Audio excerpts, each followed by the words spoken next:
Hello, and welcome to Interabang Books' first ever virtual live streamed event. For those of you who don't know me, I'm Tom Blute, Events Manager for Interabang Books.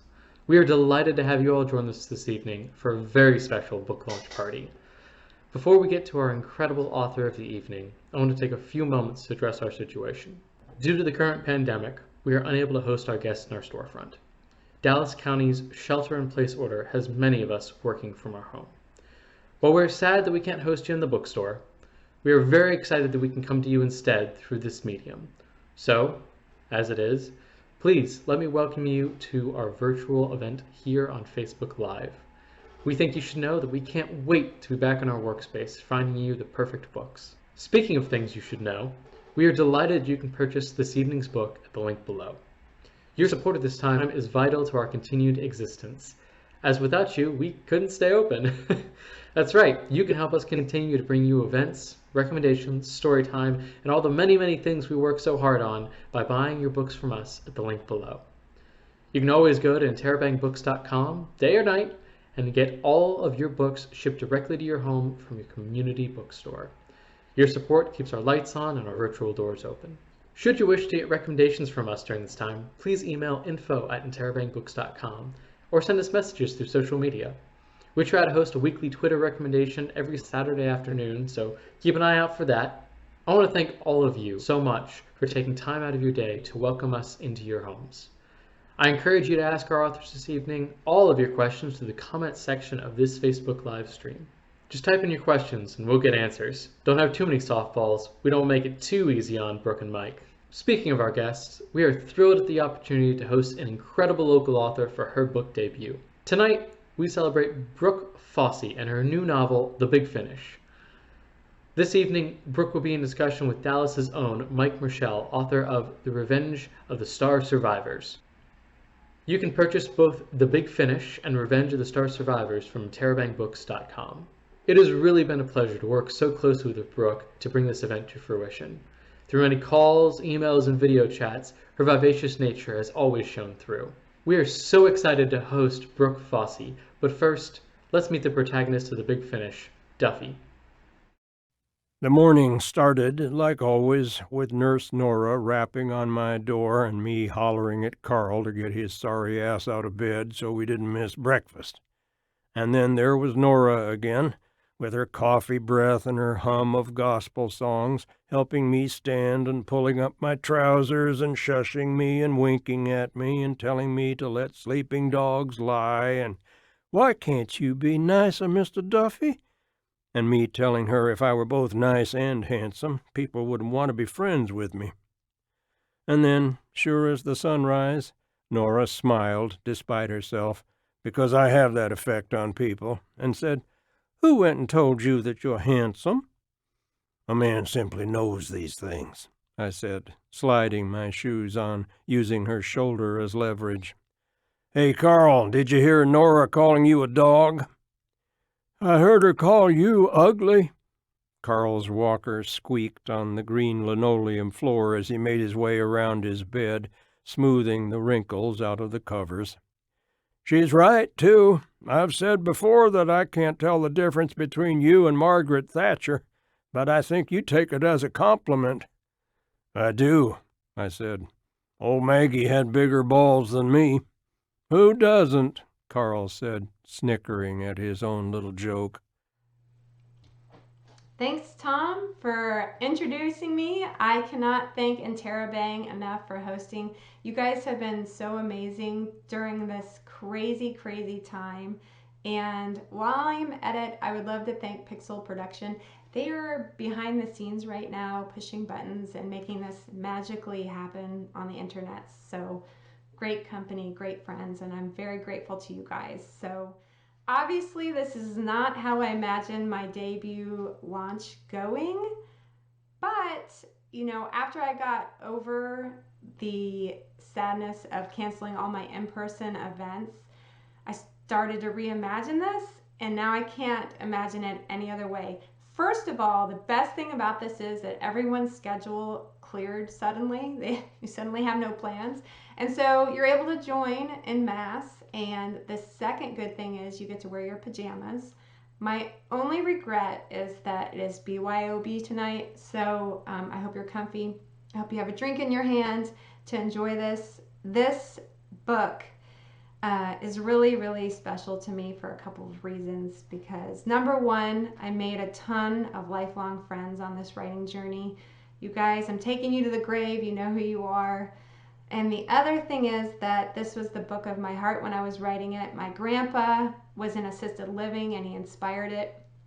And he did not live to see it published, but I know for a fact he's looking down at us right now and he is smiling, and I got to dedicate it to him. So that's also really special because God willing, if this book outlives me, then his name is going to be around for a while, and I'm very grateful for that.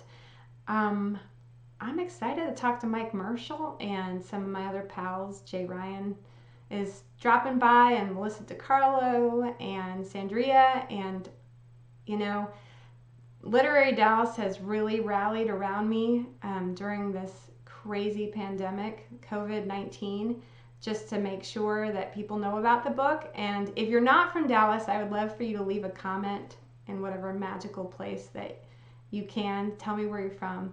But I'm excited, Mike. You ready to do this? Tom, I am.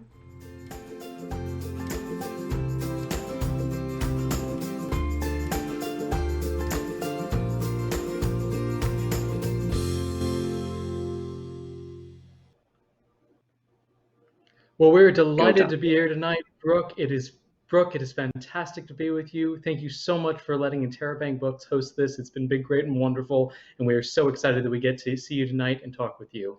Tonight, we are of course joined for your debut book launch of Big Finish with incredible local author Mike Marshall, author of Revenge of the Star Survivors, and we are so delighted to have him here today in conversation with you. So let's give a big wave and a big welcome to everybody here on our panel. Folks, wave for the camera, make sure that all the cameras are working, we are active. There we are. I love it. I love it.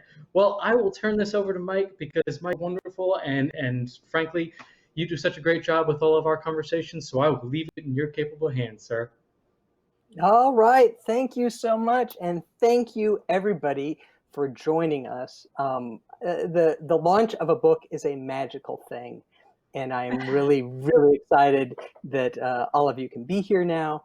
I want to say that a bookstore is a magical thing, too. And whatever you can do to support Interabang Books is making this moment possible.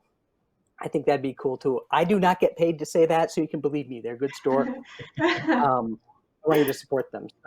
So Brooke, which side of you? Where are you? Over here? Over here? Anyhow, I'll look this way. Brooke, tell me. The first question I had for you is, I know a lot of engineers, and I know a lot of writers, and I do not know a whole lot of people who have gone from being an engineer to being a writer. Can you tell me how that happened? Yeah. It was a big mistake, I think. I don't know. Honestly, I went into engineering, and it is creative to a point, engineering. And I love the people, and I liked being able to say that I worked on the JSF program, the F-35. That was kind of fun, but I really didn't love the work. And so when I stayed home with my kids and I was slowly going insane changing diapers because I had 4 kids in 5 years, I started messing around during their nap time, and I found something that I loved to do unconditionally, and that was write. And so I just kind of latched on like a bulldog and I didn't stop. But I think my engineering brain is a little useful because writing a book is kind of putting a puzzle together, but it does me a disservice because, with an equation, there's always a correct answer. You've arrived somewhere, and with a book, you never know. You're never really certain that you have the right answer. And so I think I struggle in that way, but here we are. There's a book. At some point we'll have to talk. I think there's a lot that writing and engineering actually have a lot in common because you're having to test things and make sure that it still holds up and is intact. But we'll save that for the next event. Okay. I wanted the other question I wanted to ask you as we get started here is I'm curious about I know you've been thinking about writing for a long time, and I've heard you mention that there were a lot of rejections along the way. Um, how did the idea for this one, your first big success, how did that come about? Did it come like a lightning strike, or is it something that bubbled up over time? How did the idea come to you? That's funny that you should mention all my rejections because I did have quite a few leading up to this. I would say I'm probably in the 500s because I have 5 manuscripts that preceded the big finish. And so here we are. How did it happen? Okay, so here's how ideas kind of generate in my brain. So it's usually a combo of, it's the intersection of what I'm reading and what's happening in my life, and then whatever big questions are floating around in my head. And I feel sorry for all my friends because they know any kind of small talk will inevitably end up in a meaning of life conversation. I cannot help myself. And so at the time, my grandpa was in assisted living, like I mentioned, and I was bringing all 4 of my kids to come visit him, and they were toddlers, so it was chaos. And while I was there were so many characters. He sat with a man who was a decorated pilot. There was this woman at the assisted living who would push her friend around, and she always wore sunglasses. She would push her friend around in a wheelchair all the time. And my grandpa, he liked to hold court, and he was a character in his own right.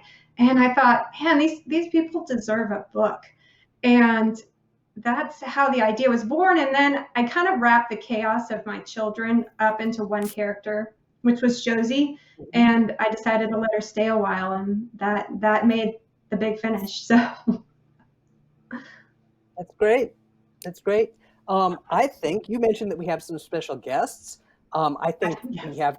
It's time to go to one of them right now. Is Jay Ryan? Is he there, ready for us to see what he said? Excuse me. Hi, I'm Jay Ryan Straddle. I'm a big fan of The Big Finish by Brooke Fossey. It's exactly the kind of book I enjoy reading right now at a time like this. I think a lot of people will agree with me. My question for Brooke is, I have an assisted living home in my latest novel, The Lager Queen of Minnesota, because of my exposure to them over the years. And I wanted to know why she chose The Big Finish to take place in assisted living, and why she thinks most fiction overlooks such a big part of American life. Well, thank you so much, Brooke. Love your novel and look forward to it launching. Man, he is a nice guy. Why, I told you why I put the setting there, but why society seems to overlook them as fictional heroes. I think there's a couple reasons that they kind of, people believe once you exit what we're going to call functioning society, where you're working and you're married and you have kids and all this, and you move on to assisted living or nursing home, that your story is in essence over. And I think the big finish is arguing that it's not over, because there will come a time where we'll all be old and we're all going to have to take off our youth suits. And the fact of the matter is we're still us, and we're still telling our story. And I think that even if you're 80, even if you're 90, you can still be the hero of that story. And I wish, just like The Lager Queen and The Big Finish, that there were more stories that embrace the let's say the seasoned people in our world a little bit more. That's great. Thank you. I have another question about the idea. We talked about how it came to you, and I wanted to ask a variation on that. So I'm speaking to somebody. I did not get my first novel done until I was in my 40s. So I'm guessing that over the years you had other ideas, and I'm wondering how or when you knew that this was the one that was going to be the success. Michael, I too have published after the age of 40. I think that's magical. So I figured out that this one was the one because the 5 before it failed miserably. So, no, like I said, I was learning the craft as I was writing all these books, and I was getting rejections, but I was learning a whole bunch of stuff. And for this particular manuscript, I think everything sort of clicked. I kind of figured out enough about plot and dialogue and character and even punctuation to make it all gel enough to be a sellable thing. And so the well of ideas is very deep. I have a bunch more books in me, but this one is the one that I am launching into the literary world with. I don't know, I might even pull some back from before. Some of them might be salvageable. I don't know. There's the drawer novel, of course. You know, we all have one. The one we wrote first that should never see the light of day. You have one, Mike, I'm sure. Oh, I have all kinds of stacks of paper around my house. I'm afraid to look at them all. I'm afraid to look at them. I know. Punctuation. Is there a particular punctuation mark that you learned about that? Yeah, and I learned all about the M dash, you know, in the last 5 years. So M dash. There you have it, young writers who are listening. If you want to take a shortcut to success and maybe get published in your 30s, learn about M dash. So, Brooke, what? Some writers I know, you have a particular person in mind or a particular type of reader in mind when you're creating something. When you were writing this one, did you have a particular person or a particular type of person in mind? I guess I'm asking, who is this book for? So, you know, I think generally speaking, I am thinking of the audience of a lot of the authors that I already read. And that's kind of a nebulating, I guess, but they say to write for an audience of one. And I have a couple people at my writing workshop that I write thinking, would they laugh here? Would this make them feel something here? And so I guess they're my audience. My writing pals are my audience because I trust them as friends and as authors. And I think that if they get what I'm writing, then maybe my broader audience will as well. That's it. That's what I'm thinking too. Speaking of writing friends, I think it's time for another guest question. Can we go to that question, please? Or if we can, Hi, Brooke. This is Melissa. My question is about friendship. The friendship between Duffy and Carl is at the very heart of your novel. And you and I are friends, and I know you have a bunch of writer friends. So I'd love to hear about how being part of the writing community has impacted your life as a writer. Thanks. Okay, so here's an interesting fact. I kind of chased Melissa down many years ago because we share an agent. And I sat in one of her readings, and then I followed her out into the hall. And we have been very good friends ever since. And she has, for years, sent me Ryan Gosling gifts to encourage me in any given situation. And so I think that's funny. It's a perfect question from her. You know, I think people think writing is this really solid thing that you're out in a cabin in the woods putting a book together. And there's a little bit of that. You're by yourself trying to think up these ideas. But I don't think you can get to the publishing finish line unless you have people pointing the way, cutting the jungle, sharing the path, mentoring. And so I think that it's paramount to find a writing community to get where you're going. And mine was DFW Writers Workshop, which is here in Dallas. It is the best community of writers. When I walked in the door almost 10 years ago, I didn't know what I was doing. And there was an author, A. Martinez, that walked right up to me and he said, "Hey, you know, what do you write?" And he's been a mentor of mine, Rosemary Clement, who is also an author. Just fantastic people sharing their knowledge. And I think that just like anything in life, you need your friends to get where you're going. That's great. Now, the Dallas writing community is wonderful. I agree with you on that. Is that it's very embracing, and you will find a lot of people who want to be helpful and want to, and are very happy to see a success like this one. I've got another craft-related question for you. One of the things I loved about the book is that it is funny. I try to write funny. It's hard to write funny. You do it very well. there's also a lot of pain and a lot of hurt that comes out in this book. I'm wondering if you could talk to me about which of those were harder for you to write, and maybe talk a little bit about, does the humor overlap with the pain at all, do you think? Well, just first of all, Mike, I'm going to make sure if my kids aren't already watching that they see this, because they don't think I'm that funny. I'm going to say, see, I told you. Okay, so pain and comedy. So I am a big fan of comedies in the movie genre, and I'm also a big fan of dramas. And I think in real life, we hit in the middle of that Venn diagram. I really believe that. You know, sometimes a good laugh can blunt pain, and sometimes pain blunts a good laugh. And so, to me, marrying the two comes pretty naturally, I think. And I just think that it's possible to have something poignant and meaningful without focusing completely on heartache. And so that's something that's really important to me, because I think in life you need to weigh those two things and find your middle ground. And so, I mean, I think my favorite movies are dramedies. I think about like Steel Magnolias and Rain Man and Little Miss Sunshine. These are basically movies that I'm willing to watch more than 1,000 times, and it's because it's got both. And so, as far as my books, I think it'll always have a little bit of both, for sure. Excellent. I think we have time to, or it is time to cut to one more question. This is Sandaria, I believe. If we have that question ready to go here. Hi, Brooke. My name is Sandaria Faye. I'm the author of Mourner's Bench and the founder of Lit Night Reading Series.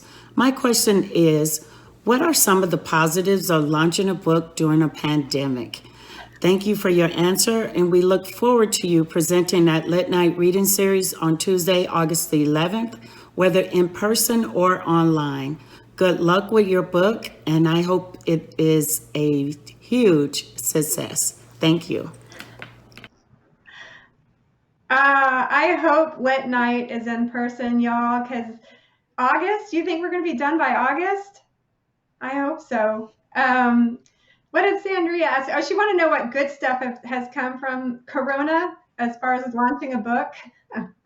I would say that it's definitely stretched me. This Facebook Live launch is proof of that.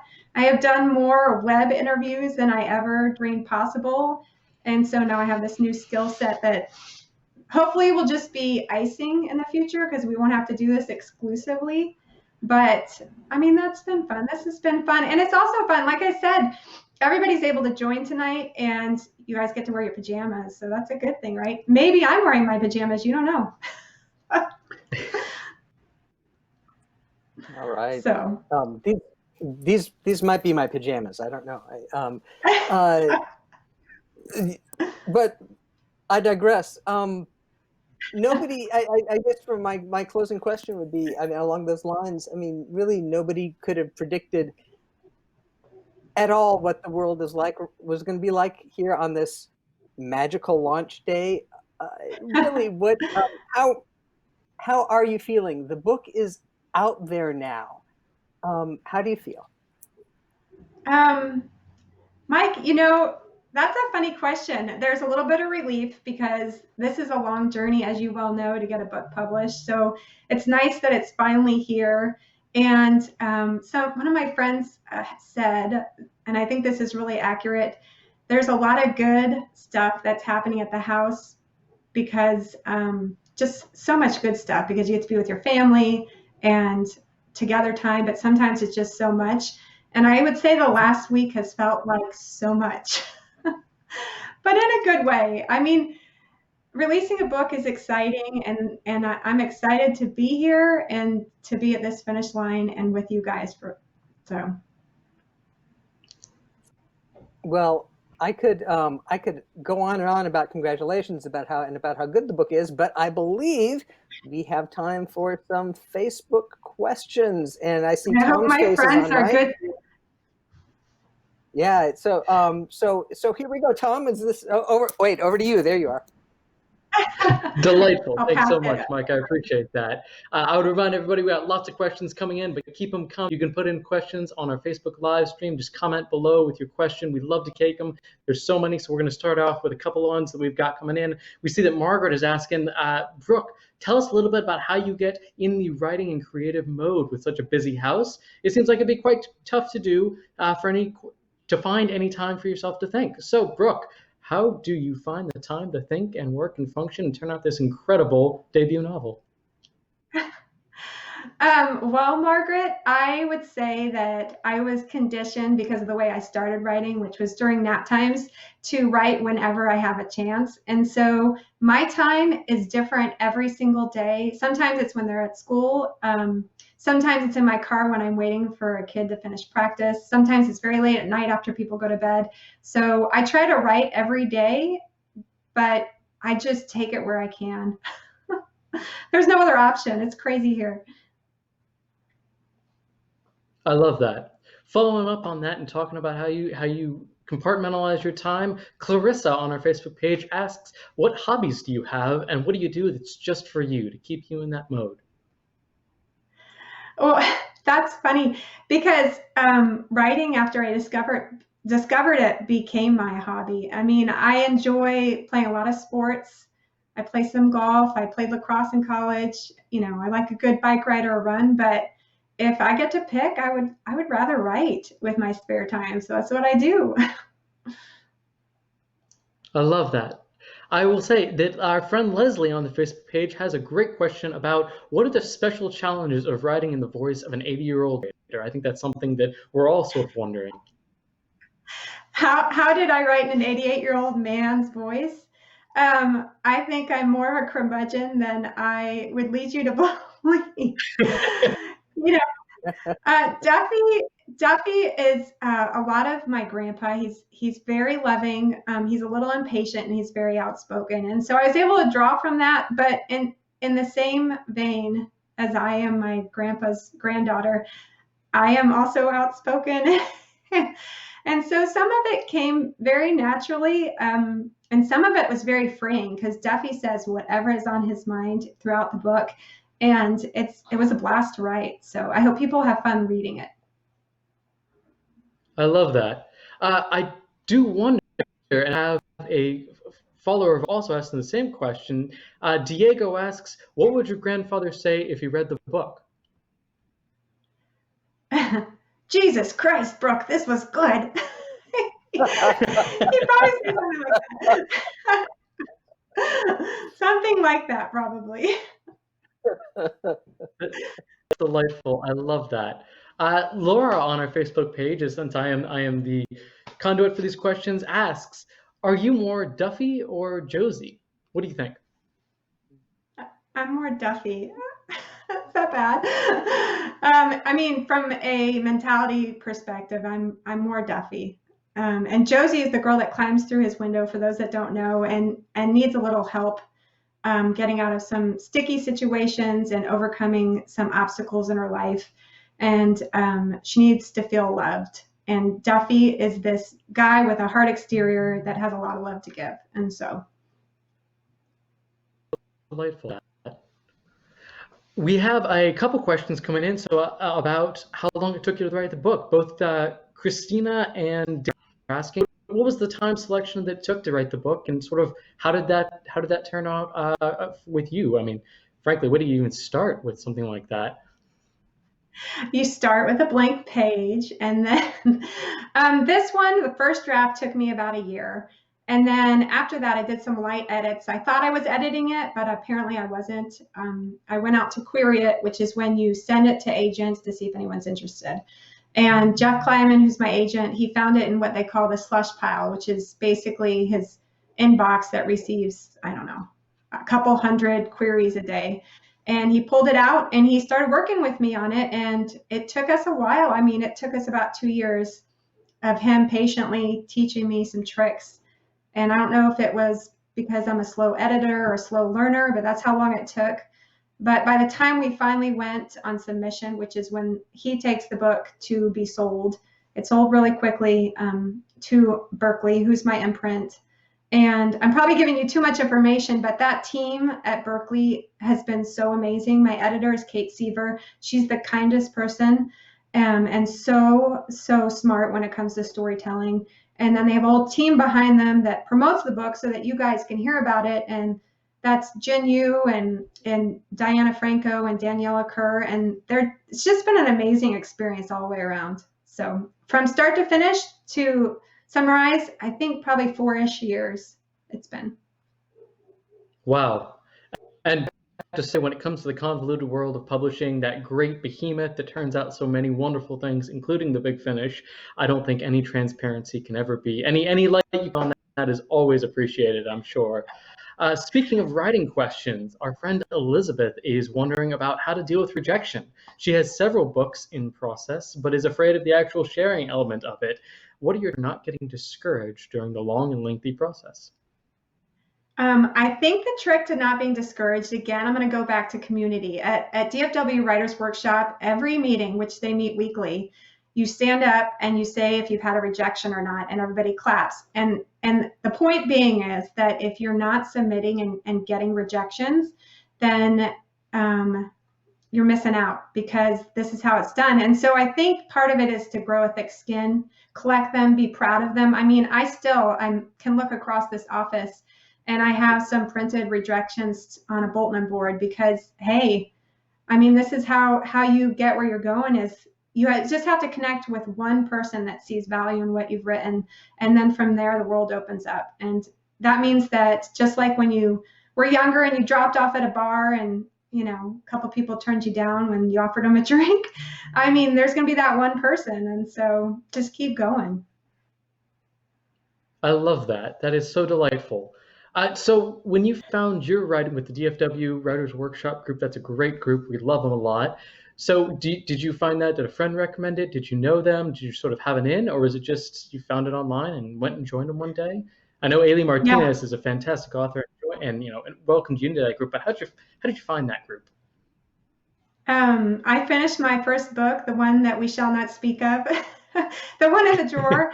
And I thought, oh, somebody's going to want to publish this. And I started Googling, like, how do you get a book published? And one of the first things you're going to see is to find a good critique of your book. And so then I said, how do I get my book critiqued? And there it was on the internet. So it was a little bit of luck, a little bit of God, and the rest is history. I love that. That's really wonderful. So our friend Mike asks and wants to know, what were some of your favorite books growing up? This is not my commercial, I take it. Okay, so I was a big reader growing up, and my memory only goes so far back. Actually, I have a terrible memory, but I remember reading a lot of Christopher Pike. I don't know if anyone read that out there. He was one of my favorites. I think I read all of his books. My mom, long before I should have, got me the Bastard series by John Jakes. And so I read those. And I remember she also tried to read aloud Hawaii by Michener. So she's actually a big reason why I'm a big reader, and I probably ended up writing. So a long list of favorite books when I was a kid. I couldn't name them all. I love that. It's always so difficult to name all the books we've ever loved because the list is just so long. It's impossible to keep going. So I love it for sharing those with us, Brooke. Absolutely, absolutely. And I've got time for maybe one final question, it looks like. And Katie wants to know, what part of the book did you enjoy writing the most? The end. No. I'm done. Yay! No, I have a couple favorite scenes. There's this one scene that makes me giggle, and it's Josie's drunk, and Duffy is in a wheelchair, and she takes him on this wild ride down the hallway. That's a really funny one. And I have a couple scenes that make me choke up. Even as I was editing, they would make me choke up. And that way, any scene that would give me an emotion, whether it's good or, sad, those are my favorite scenes. And I hope they stick with everybody who reads the book. I love that.